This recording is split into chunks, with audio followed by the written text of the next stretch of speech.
नमस्कार। आज हम लोग बीएसएनएल एम्प्लॉयज़ यूनियन के जनरल सेक्रेटरी ओईमुनु जी के साथ हैं। नमस्कार सर। नमस्कार। सर, आपको मतलब इतना बिजी टाइम में भी आप हम लोगों को टाइम दिए, इसके लिए बहुत थैंक्स। तो सर, कुछ क्वेश्चन है जो सोशल मीडिया के तरफ से मेरे पास आता है, जैसे आप जानते हैं मेरा यूट्यूब चैनल पे आता है, तो इसलिए सर मैं पूछना चाहता हूँ, जैसे कि एक बहुत मतलब पार्टिनेंट इशू है जितना भी नॉन एग्जीक्यूटिव है और नॉट ओनली नॉन एग्जीक्यूटिव सभी में, कि पीआरसी सर कब होगा और पीआरसी किस स्थिति में है।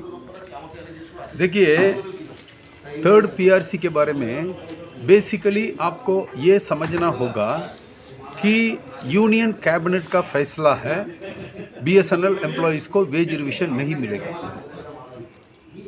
थर्ड पे रिविजन कमेटी का रिकमेंडेशन है, जिन सरकारी कंपनी घाटे में चल रहा उन सरकारी कंपनियों का कर्मचारियों को वेज रिविजन नहीं मिलेगा। थर्ड पीआरसी का इस सिफारिश को यूनियन कैबिनेट अप्रूव कर दिया। मतलब यूनियन कैबिनेट का फैसला के हिसाब से बीएसएनएल एम्प्लॉयज़ को वेज रिविजन नहीं, लेकिन इसके खिलाफ, इस फैसला के खिलाफ हम लड़ाई लड़े, दबाव डाला। हमारा दबाव के वजह से जो मंत्री थे श्री मनोज सिन्हा जी, उन्होंने टेलीकम्युनिकेशन का स्टेट मिनिस्टर थे, उन्होंने एक चिट्ठी निकलवाया।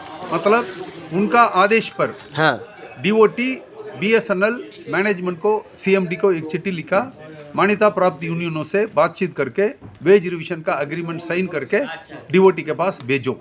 ये प्योरली हमारा दबाव के वजह से। लेकिन यूनियन कैबिनेट का फैसला है, बीएसएनएल या जितना सरकारी कंपनी घाटे में चल रहा उस कंपनियों का कर्मचारियों को वेज रिविजन नहीं मिलेगा।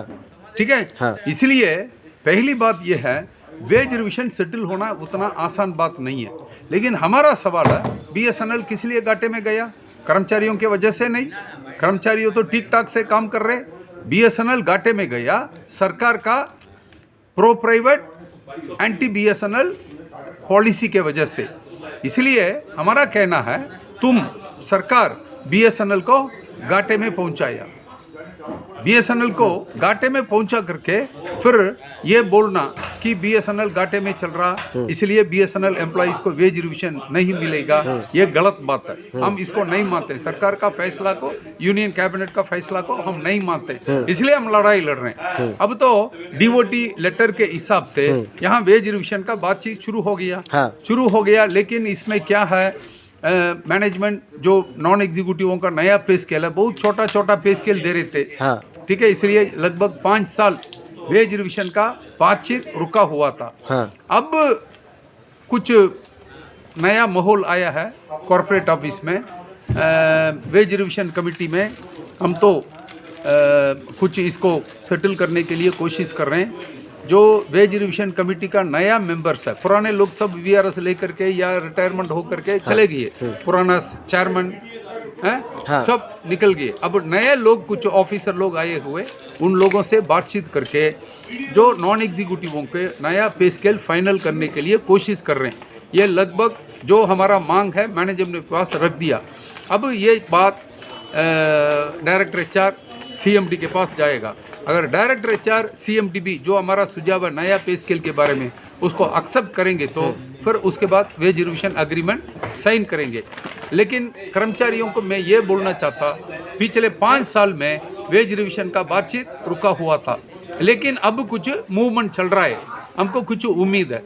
मगर सर, जो वेज रिविजन कमेटी का जो मीटिंग होता है तो उस मीटिंग में कभी होता है कि बंद हो जाए, कोई ट्रेनिंग में चले जाते हैं, कभी क्या होता है कि नहीं, ये सब चलता है, ये सब चलता है। लेकिन मैं बोलना चाहता हूँ, पिछले 5 साल में वेज रिविजन का बातचीत रुका हुआ था, लेकिन अब कुछ प्रोग्रेस है, आगे बढ़ रहा है। तो आने वाले दिन में शायद देख सकते हैं, अगर पॉजिटिव, मुझे उम्मीद है, होप फॉर द बेस्ट, मुझे उम्मीद है सर। और एक चीज़ है सर, जैसे कि जो पिछले दिन आपने लेटर भी लिखा था कि जो एनईपीपी है, जैसे ईपीपी 5 साल में मिलता है तो एनईपीपी को तो सर 8 साल में मिलता है, जो डायरेक्ट रिक्रूट एम्प्लॉइज़ है, तो उसको जो टाइम घटाने के लिए एक कमेटी फॉर्म के लिए बोला गया था, एक कमेटी फॉर्म हुआ है, मगर सर उसके लेके मतलब क्या अभी रिसेंट डेवलपमेंट है? उसमें कोई डेवलपमेंट नहीं है, लेकिन मैनेजमेंट कमेटी बनाना चाहिए। कमेटी के सामने हम आर्ग्यू करेंगे।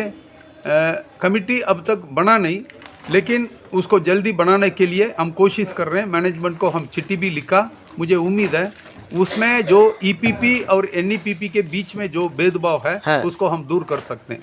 हाँ, एक डिस्क में सर। और सर और एक चीज़ है सर, जो ट्रांसपोर्ट अलायंस लेके सर जो बात था, जो उसके लेके सर क्या? देखिए, ट्रांसपोर्ट अलाउंस में ट्रांसपोर्ट अलाउंस केवल ट्रांसपोर्ट अलाउंस नहीं, पिछले 25 सालों में बीएसएनएल एम्प्लॉइज़ का कोई भी अलाउंस का रिवीजन हुआ नहीं। इसलिए ट्रांसपोर्ट अलाउंस मुद्दा हम बीएसएनएल एम्प्लॉइज यूनियन उठाया, डायरेक्टर एचआर के पास डिस्कस किया।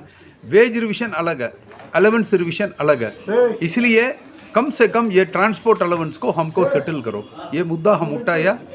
मुझे लग रहा है डायरेक्टर एचआर भी इस आर्ग्यूमेंट में कुछ कन्विंस हो गई है, इसलिए अब मैनेजमेंट बीएसएनएल एम्प्लॉइज़ का सारा अलाउंसेस को रिवाइज करने के लिए ये कमिटी बना दिया। एक चिट्ठी भी देखे थे, उसमें पॉजिटिव कंसीडरेशन में ये कमिटी बना दिया बीएसएनएल मैनेजमेंट, जो सारा अलाउंसेस का रिवीजन कंसीडर करने के लिए एक कमिटी बना दिया। अब उस कमिटी काम करेगा, कुछ वेट करना पड़ेगा मैनेजमेंट के ऊपर।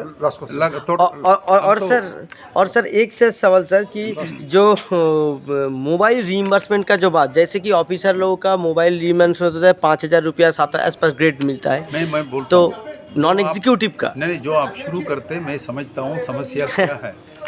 ये देखो, ये तो बहुत बड़ा भेदभाव है।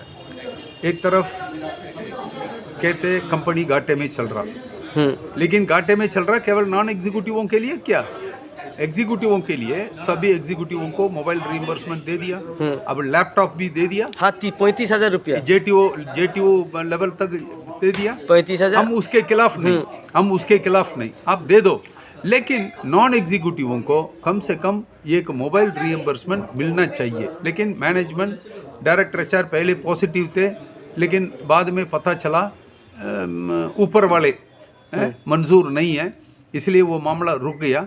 कल हमारा बीएसएनएल एम्प्लॉइज यूनियन का सेंट्रल एग्जीक्यूटिव कमेटी मीटिंग हुआ यही कोलकाता में, उसमें हम फैसला लिया है कुछ खास नॉन एग्जीक्यूटिवों का मुद्दों को लेकर के एक सीरियस लेटर लिखेंगे, उस पर डायरेक्टर एचआर सीएमडी लेवल में डिस्कस करेंगे।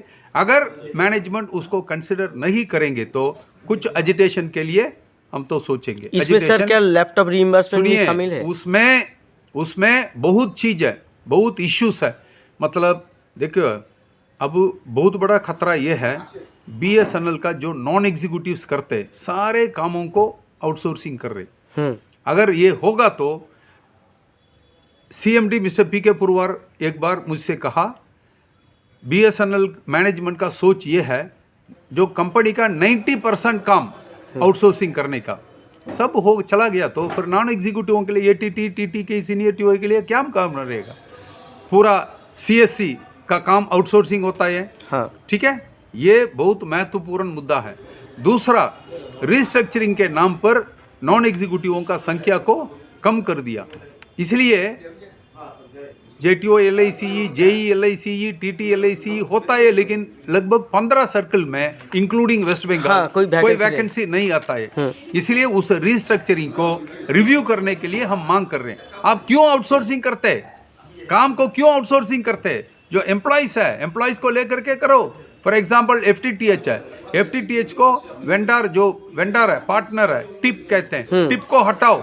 हमारा लोग रेडी है, जो सरप्लस कहते हैं, क्यों सेकंड वीआरएस लेके आ रहे? वर्कर्स को और चटनी करने के लिए मैनेजमेंट सेकंड वीआरएस लेके आ रही है, क्यों लेके आ रहे? उसको बंद करो। जो एग्जिस्टिंग स्टाफ है उनको ले करके एफटीटीएच हमारा लोगों को लगाओ। अब 50% कमाई टिप को जा रहा है, पार्टनर को जा रहा है, उस पैसा कंपनी के लिए बचेगा, ये हमारा मांग है। इस तरह से नॉन एग्जीक्यूटिवों का कुछ खास इश्यूज को लेकर के मैनेजमेंट के ऊपर पहले चिट्ठी दे देंगे, बातचीत करेंगे। अगर सेटल नहीं होता तो एजिटेशन प्रोग्राम हम करेंगे। ये कल का मीटिंग का फैसला है। ठीक है, thank you sir. Thank you.